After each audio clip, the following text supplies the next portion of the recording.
welcome back to Trail Expedition. My name is Scott, and we are out here at Fock Lake. We are doing some camping. I have the Gladiator gang with me. I thought it would be a pretty fun video just to kind of do a camp walk around of all the different setups of all the different rigs. We're going to start with mine and then just kind of work our way up the hill here. So mine is a 2022 Jeep Gladiator Rubicon Eco Diesel. Obviously this Jeep is well documented on my channel. So recently put this cap on. This is actually just a cap off a GMC Canyon, Colorado. I just retrofitted it to fit the Jeep just because I wanted a cheaper option. Last night I did sleep up in the Rev tent. I've been using that tent quite often lately. It's actually my only rooftop tent that I have right now. I sold the other one when I sold the off-road trailer. Obviously the Rev tent platform up there. Coming around to the back side of the Jeep. So this is kind of a work in progress. This is kind of a shakedown run for this. So I have this deck system back here, and I did chop this deck system in half. So it's only half of it. I did keep this cubby here so I can keep my mud boots in there. I got an AC heater there. I'm going to be doing a review on that soon. Battery there, extra storage. Got propane in the very back. And then up over there is a hot water heater. Shower tent, I just have 10 gallons of water right here. And then I basically pop this blue tube into the water tank. And then the red one goes to the tent here. And I had a shower last night when we got to camp, which was really nice. It's a good time to do a tick check. Michigan this time of the year, the ticks are really bad. So yeah, it was pretty nice to have a hot shower at the end of a muddy trail day. So I also have this other tube over here hooked to the 10 gallons of water.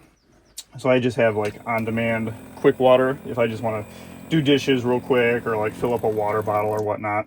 And then like I said, I have the other spout going into the tent. So I do have this deck system on the other side.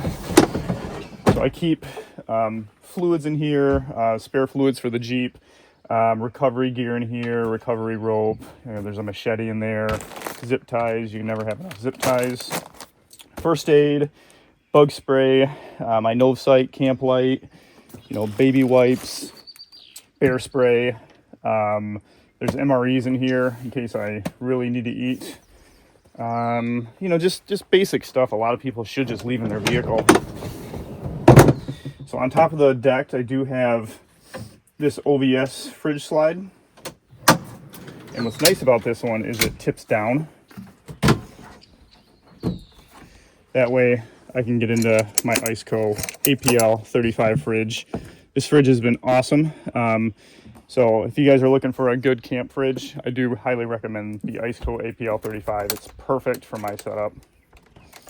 What's cool too is it's app controlled. So really appreciate that I can just turn on the app and know exactly how cool it is and whatnot. So yeah, that just pops up. Slide it on back. So that's essentially my camp setup. It was just kind of a quick down and dirty.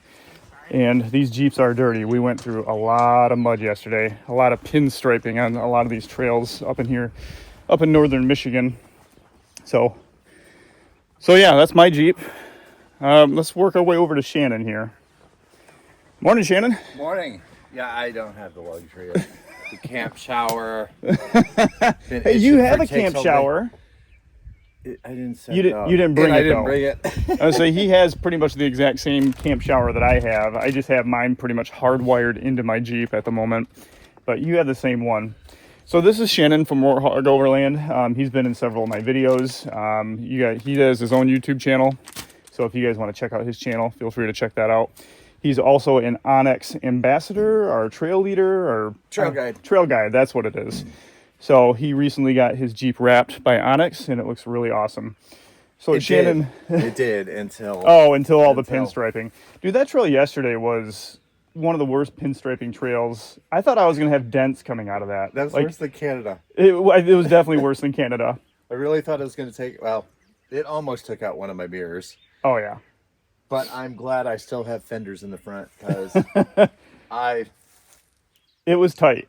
Actually, no, there's a story behind this, and I know it's a quick one take. But Scott always has to put tires on it. We seen this Yeah. trail, and there was a bunch of trees down, and it was like, we- let's just cut the trees and keep going. And we got ourselves into a swampy area where there was no way to turn around. Water was getting deep. And this area recently had a really bad ice storm like a month or two ago, and a lot of these trails have not been cleared. So Shannon, give me a quick down of your camp setup. Same Jeep as mine. 2022 Jeep Gladiator Rubicon Eco Diesel, exactly the same thing, just much heavier. You get a lot more gear, I feel like.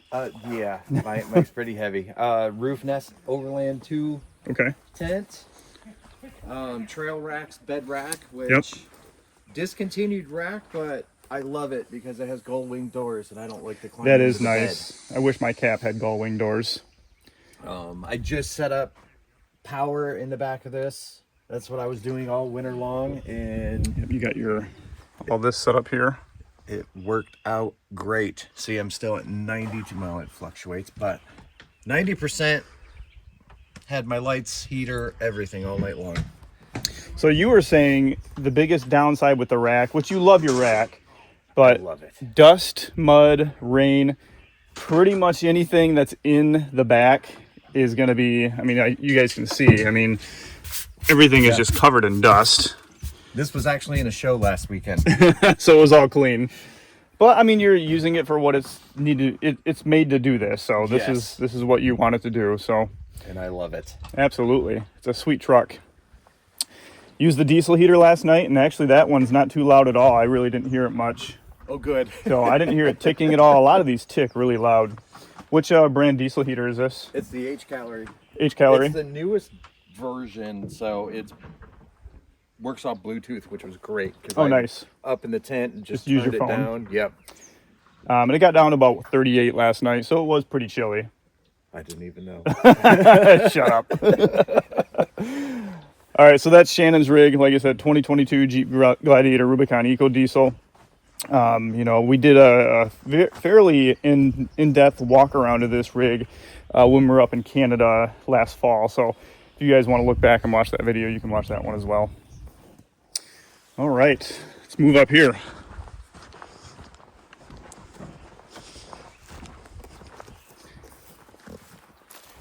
So we'll stop at Mr. Joe's setup first. How you doing, Joe? Doing well. How are you this morning? I'm pretty good. So who are you? What do you got? What are you doing? I'm Joe. I've got a 40 Gladiator on Instagram. I don't really have a YouTube worth following. So this is my 2024 Jeep Gladiator Mojave. I'm running a Mopar 2-inch lift that I took off of my previous Jeep. Which actually nets you more than 2 inches. Which nets me more than 2 inches. It's closer to 3 inches. I think so too, yeah. And then I paired it with some Falcon 3.2 or 3.3 shocks. You like those shocks too. Every time I talk to you, you're like, you rave about them. So that's those down there. It was one of the only shocks that you could put on a Mojave, because the Mojave has a special bushing on the front suspension that's larger than the other Gladiators. So Falcon accommodates that. And you had a Gladiator before this one. I did. It was a 2020? 2020 Sport S. Okay, so basic. Yeah, basic, cloth, everything. Yeah. Head tow package, and that was it. What was the reasoning to upgrade to the 24 Mojave? For work, I'm required to upgrade every 4 years or 120 some miles. So you're kind of forced to. Yeah. So you didn't have any issues with that Gladiator. You just wanted, I mean, you had to zero for work. issues. I turned it in at 146,000 miles. Oh, wow, you do a lot of driving. In 4 years, 30,000 miles a year. That's a lot of driving. And a lot of it was very hard miles. But yes, 146,000 miles, and the only issues I had with it was normal wear and tear, like some bushings wearing out. So I think I had death wobble, and it ended up being a track bar bushing. Okay, so an easy fix. Yeah, easy fix, nothing mechanical or engine related. So very good, very reliable. And so this is my second Gladiator. What do you have for a topper here? This is a soft topper. They're out of Colorado. Okay. And I was looking for a way that wasn't too expensive, to get into having something with a cover that Yep. was waterproof, mostly dust proof, and didn't want to spend the money for a hard topper. Yeah, I don't blame you there. And also I like to use my truck as a truck. Okay, yeah. And finding a friend to take a hard topper off is not always True. easy. And yeah, once it's on there, it's kind of dedicated to be on there. Yeah. And then also having a rack. So you'll see I don't have a rooftop tent with this, but having a rack also precludes you from having taller objects in the bed of your truck if you got to run to the Home Depot or something to get something. Exactly. So chose to go with the soft topper. It's been great. Yeah. I sleep in a Gazelle tent most of the time. Well, I mean, you have the T4 Gazelle, which Yes. his T4 Gazelle is right over there next to Korey's. Yep. They both have T4s. I have the T8 Gazelle, and pretty much it's exactly the same thing as the T4. It's just double in size, Yep. And they're great tents. And then as far as storage, it looks like you just have the Harbor Freight Special power boxes and ice cold fridge. I went through about 5 iterations of storage, and most of the containers on the market, they have angular shapes, and because of the molding, they build ribs into them and stuff, and so you lose a lot of space. Yeah. And so I found these kind of modified milk totes from Harbor Freight. Yeah. They stack. It's pretty much what and they are. Interlock. Oh, that is nice. Perfectly square, so they can interlock. You can just pull them out, and so it really allows me to utilize all the space in the bed. That is awesome. I did put the deck system in mine. You do lose quite a bit of space with the deck system. I do like the floor. Like I said, I cut mine in half, so I do have a little bit of space on that one side, but you do lose space. There is some dead space. So this is a good option. I mean, these are probably cheap too. Harbor Freight. Under $30 a piece. Exactly. Yep. So, and then you have the ice cold fridge in the back, it looks like. Correct, yes. I love my ice cold fridge. We went out to South Dakota for 10 days. My daughter's got food allergies, and so we got to pack everything that we take with us. Yeah. And 90 plus degrees, and ice was scarce out there. Oh, absolutely. And all of the food got ruined. We made a 2-hour one-way trip, so it was 4 hours round trip to get new food for her. Oh, jeez. And so after that, we're like, fridge is the key. Oh, for sure. How are you powering the fridge?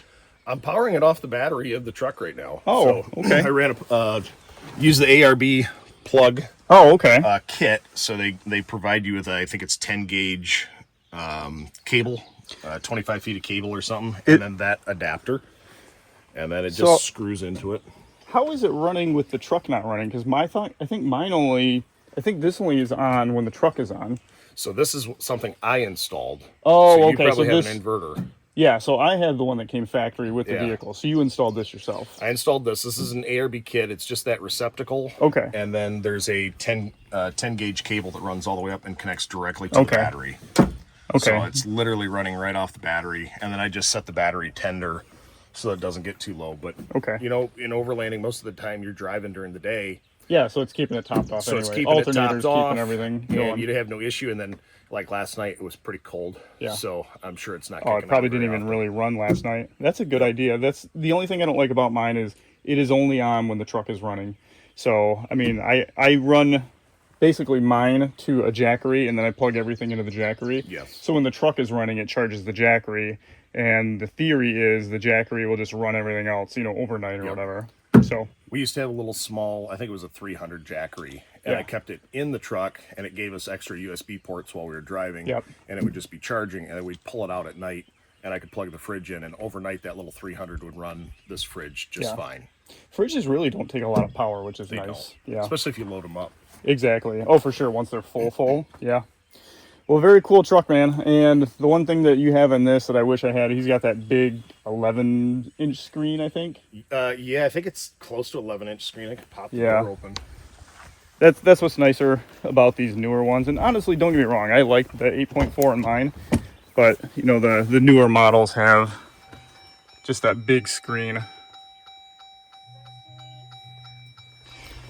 Very nice truck, Joe. Nice for maps. Oh, for sure.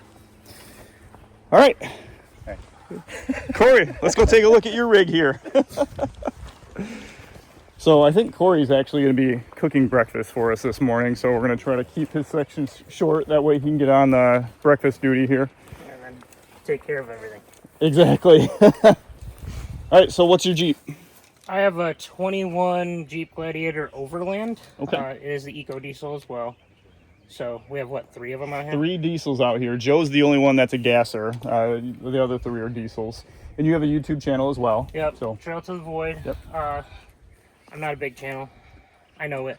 honestly, none of us really are. We're all kind of small, but that's okay. Hey, you gotta start somewhere. Yeah. So 21 Jeep Gladiator, Eco Diesel Overland model. Yep. So, and actually, you just got new wheels on this, and these are the wheels that I've been thinking about getting, the Method wheels. Yep, Method bead grips. They're dual bead grips, actually. Front, inner, outer. Okay, yeah.